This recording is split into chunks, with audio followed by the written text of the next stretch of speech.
Shazam Easter eggs. Hopefully you've had a chance to see the movie. They reference all kinds of comic book things, also things from the other movies recently in the DCEU, as well as other things that the director and the actors had worked on. There's so much big stuff coming up. We're still doing that IMAX ticket giveaway. All you have to do to enter is be a subscriber and leave your favorite Shazam moment on the video. So we'll say careful for spoilers from the movie if you haven't seen it, because we'll be talking about all kinds of details as well as what happens at the end of the movie. Starting at the beginning of the movie, working our way to the end. So at the beginning of the movie, you get Dr. Sivana's backstory. You notice that his father is played by one Jonathan Glover, who was Lionel Luthor on the Smallville TV series, keeping the cameos in the family. When he's transported to the Rock of Eternity, you see the 7 deadly sins, which are right out of the Shazam comics. What they did was give him a version of the Black Adam story from the New 52, Jeff Johns run. So Black Adam was a big part of that story. He tries to release the 7 deadly sins. In this version of events, Dr. Sivana learns about magic as a child and continues to seek out the 7 deadly sins to take their power, but knows nothing about Black Adam, whereas in the New 52 version, he is the one who released Black Adam from his imprisonment, who then goes on to try and release the 7 deadly sins, and you get that big ending at the amusement park that you got a version of during the Shazam movie.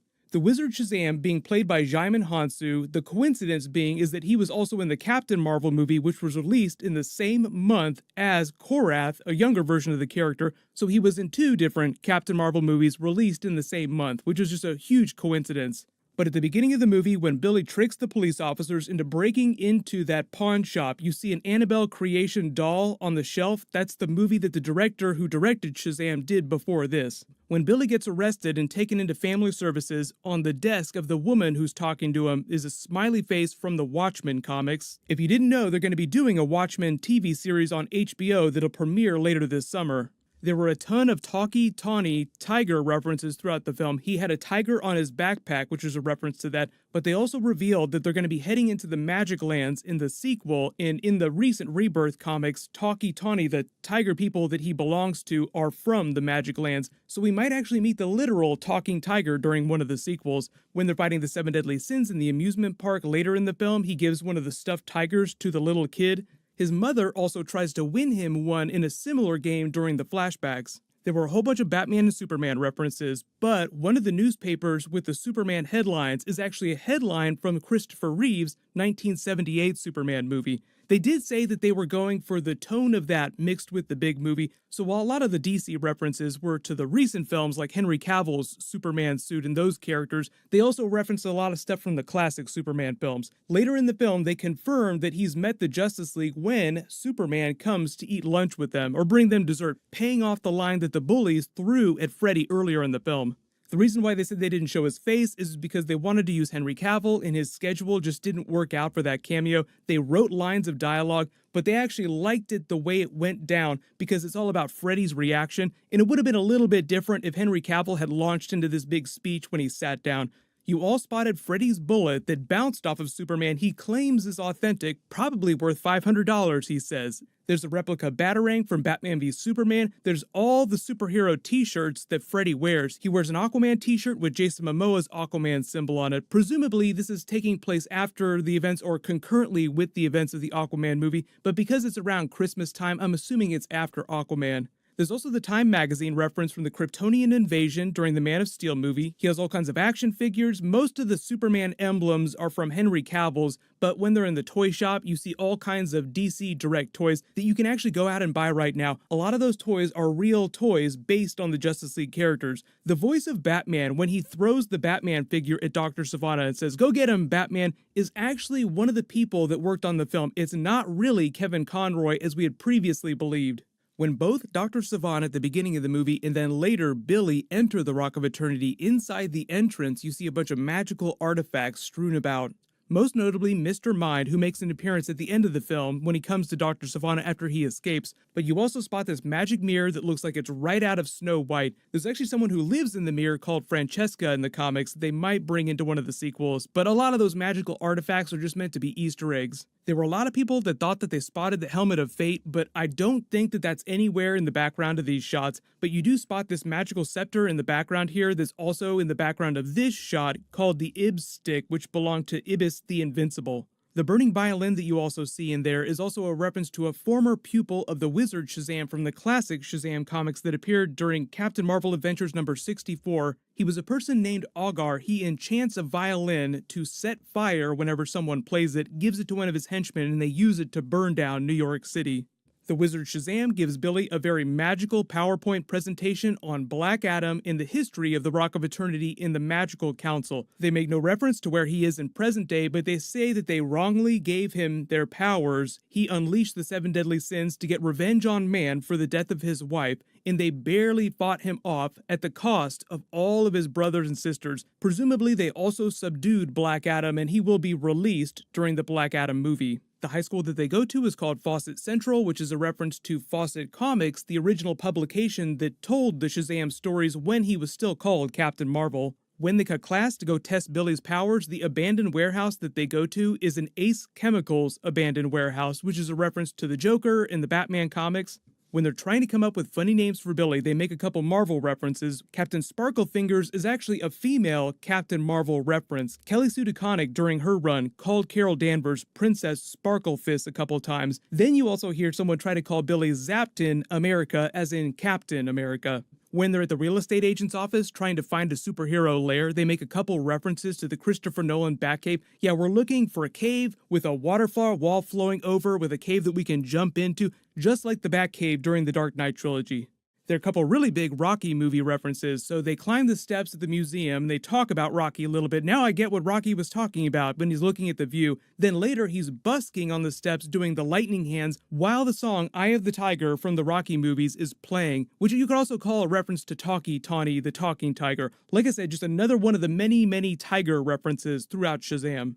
Game of Thrones Season 8 is starting this weekend. Freddy makes a Game of Thrones reference when he's joking about why he can't walk. He holds up his cane and says, "Oh, don't let these other people fool you. It gets real Game of Thrones around here," making a joke about being pushed out the window like Bran Stark. The things I do for love.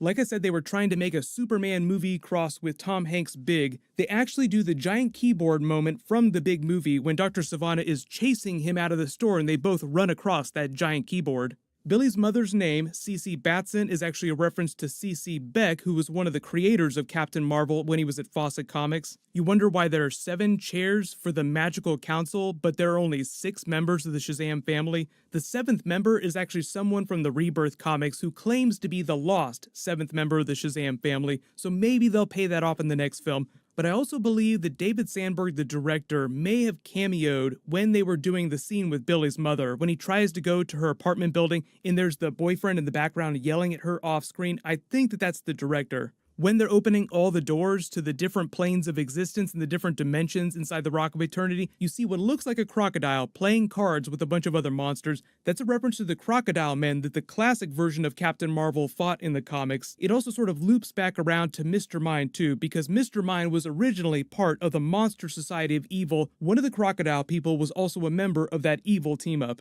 Like I said at the end of the movie, when Dr. Sivana is in his cell and Mr. Mind comes to visit him and says the 7 realms are about to be ours, he's talking about the 7 realms of magic, the magic lands, which are actually happening right now in the current comics. We've only got a little bit of them, but Black Adam actually just appeared during that storyline. So if they want to keep the sequels just localized to the magic lands, then they could always introduce Black Adam that way. The moment at the end of the film when he gives the Shazam family their powers is right out of the comics, but like I said, in the original New 52 version of that story, it was Black Adam that they were fighting during that moment, not Dr. Sivana. Some of these Easter eggs are like 3 levels deep too. It gets super meta. So Adam Brody is playing the adult super version of Freddie Freeman, which I think is a perfect casting. They both have the exact same personality. But if you remember, Adam Brody was originally cast as the Barry Allen Flash during Justice League Mortal, which was a movie that never ended up happening. So the sort of bringing it around full circle. He even taunts the 7 deadly sins, saying, "I've studied every single superhero move." So it's just a reference to all the stuff that he almost did when he was once upon a time the Barry Allen Flash.